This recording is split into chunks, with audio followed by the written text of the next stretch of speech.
reaching out to people myself. And that's something that I've always done as like a songwriter, as a singer. I love sliding into people's DMs, and honestly, it just gave me another reason to creep on people on social media. So that's it. Like, I think like I had like the chance to do it. Like someone kind of like pushed me in and put me in a position where like, okay, I'm producing this demo today.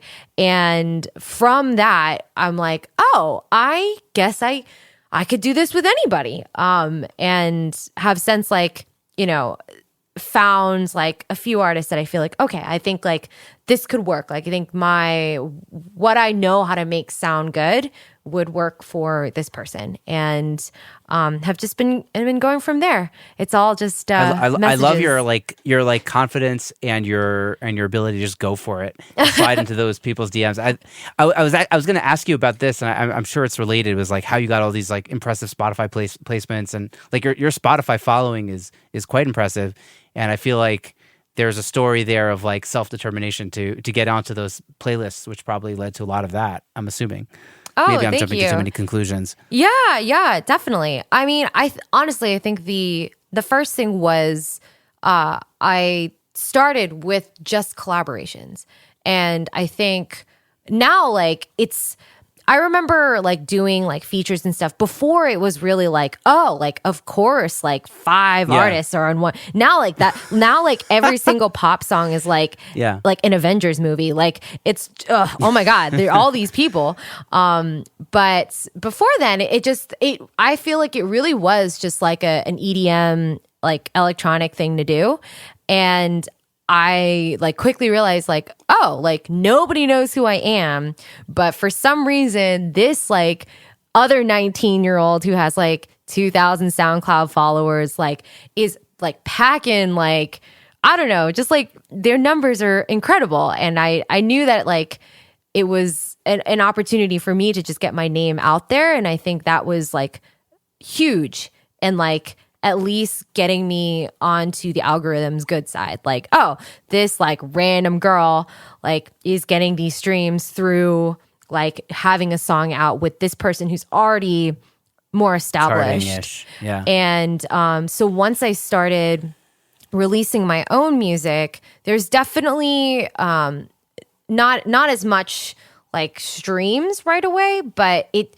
definitely, I think, the fear of like having 0 streams was lifted, knowing that like, oh, like there's gonna be someone who is here for the club bangers, but will stay for the sad piano ballad, like someone's gonna want to stay. Someone's gonna be like, a lot of them will skip and be like, what is this? Like, why is this after?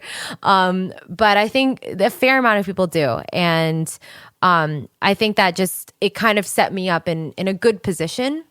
And the other thing was still with the DMs. Like I have shamelessly just spent a lot of time just like thinking of like playlists that I could be on. And this all came from my experience working in, before I graduated and moved to New York, I did a music PR internship that was very intensive and a little bit, there's definitely like some days where I'm like, this is not it for me.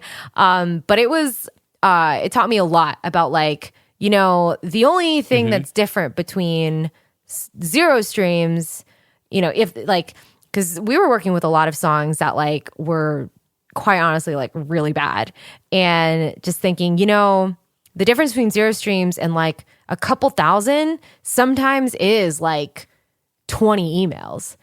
And like, and just like thinking like, wow, like if it were me, like I would have just assumed no one would be listening to this song. So I'm like, you have to assume like your song is much better than the worst song out there. And the worst song out there will get streams like if you push it hard enough. So thinking that way, I'm just like, okay, like I definitely think that like my song is better than that bad song. So all I have to do is like send those like 20, 30, 40, 50 emails or those DMs. Like all it takes is one. Like you don't need like a Right. 30,000 playlist to have a lot of streams. Like it takes one really, really good playlist, and that playlist is created by a human being, mostly, usually.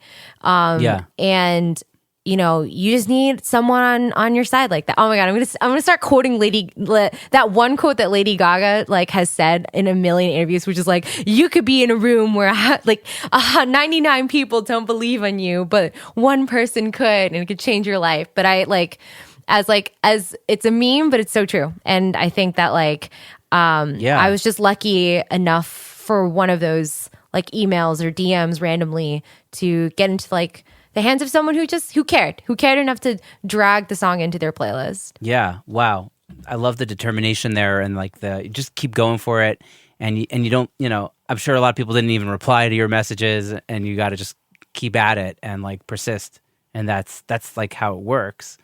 And also like the internet is like a great place for, you don't need 99 out of 100 people to like, there's not going to be another Beatles, right? There's not going to be another band that everybody loves. Like that's it. That happened. Yeah. That's over. Now it's like finding your audience, which could be a couple thousand people, but they love it. You know what I mean? And that's what you need these days. That's all you need, really. And you're not, and anyways, you're not going to be like, there's very few Justin Biebers, so you got to just be, or whoever the biggest pop star is now. I'm assuming he's one of them. Definitely.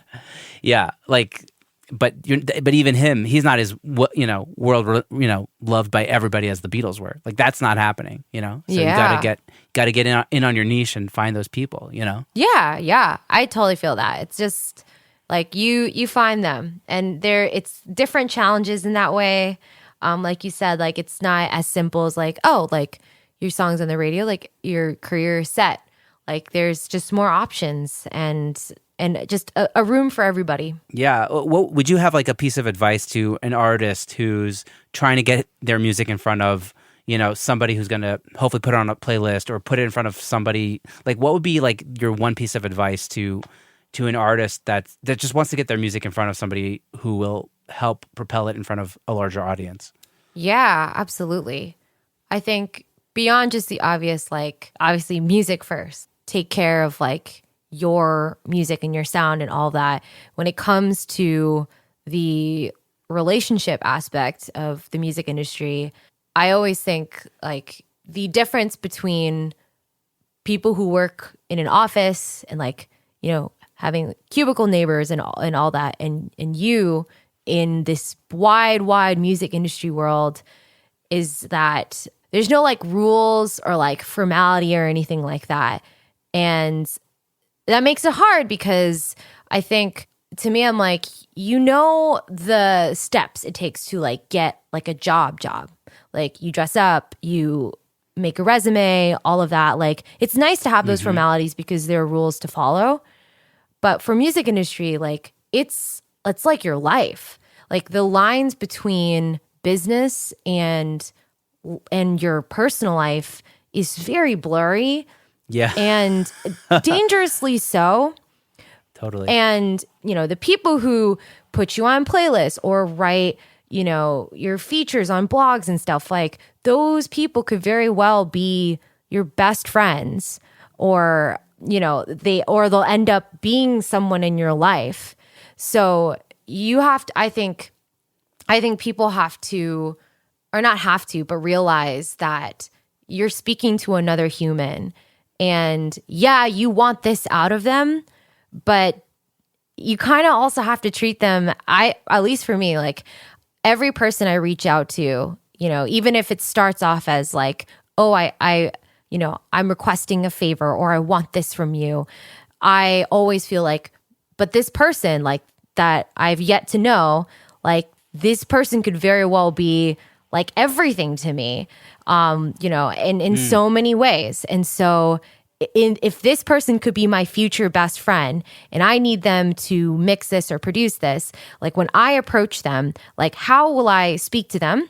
Like the way that I like send my message has to be considerate and, respectful. And I also really believe in like bringing something to the table too. I feel like having something to offer, even as simple as like, I feel like there's so many people that probably like ask to be put on playlists, but like don't even say something like, and I'll like happily share it on socials, little things like that I think really show that that you're speaking to another human. And that's like the biggest thing. Like, remember that you're speaking to humans, and those humans can be the person that like will lift you up and open doors for you, but they're human first. So yeah. Yeah. Amazing. So you gotta reach out they might be your best friend down the road. I love it. Yeah.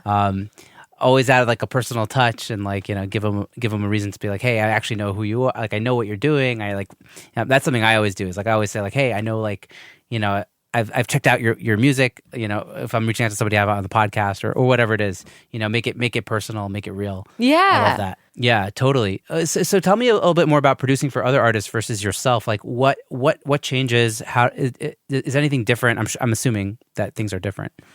Yeah, it's funny. I think how I feel is there's like the problems are like kind of flipped, where I feel like producing for other people, the creating part is a lot more freeing, because I'm like, like it's not about me or anything.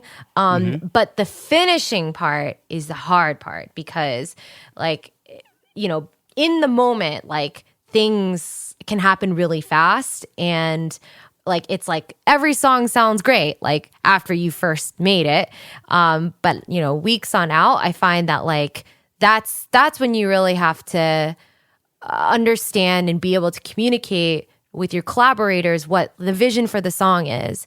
And I think that's like the most challenging thing for me, because when I'm creating, there's a lot more barriers like at the beginning, because I'm definitely more like picky and like it's more precious. But as the person who gets the final say, I like can be like, or I could be like, oh, I'm done with this. This song is done.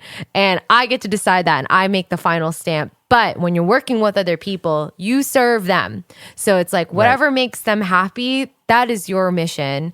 And so yeah, that's it. I think like that's the biggest difference. So like revisions. Yeah, no, exactly. So I'm like, there's like definitely some perks. Like, oh, I love like stepping into someone else's shoes. I love like, if the artist is like way hipper or cooler, I'm like, oh, I'm just as cool as this person, because I'm writing and producing with and for them. And so it's cool. It's like it's playing dress up almost. But it definitely like, I think like learning about what matters to other people, that's like the difference when you're producing for other people. Like I find that I've always lived in like a vocals first kind of mindset as a singer, or like, oh yeah, these melodies, like they matter so much. Whereas like on other artists, like I remember feeling like, oh, they don't really care too much about like this particular word, but they want like atmospheric sounds. Like they want the right like ocean sound. Like that's what they care about. And like for, because that's like their identity, and that's like the world that they want to create. And I think like learning what people value and why they do it, it gives me more like things to care about, more things to notice when I'm producing for myself. But that's the thing that I've learned the most, producing with and for other people. Yeah.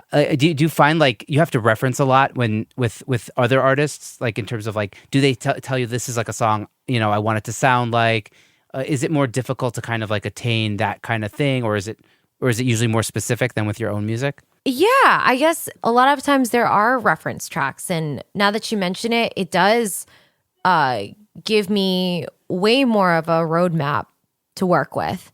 I think that even if I'm like, whoa, I don't do that. Like it definitely, I'm like, all right, well, I got to figure out how to build this birdhouse. Like I have no idea. And I think like, I definitely don't do that for myself as much, because I think like I kind of have things that I already like. I'm like, this is the kind of style that I want. So I know those pieces, and I have, those templates. But Yeah. yeah, I think Was there something that you created for another artist that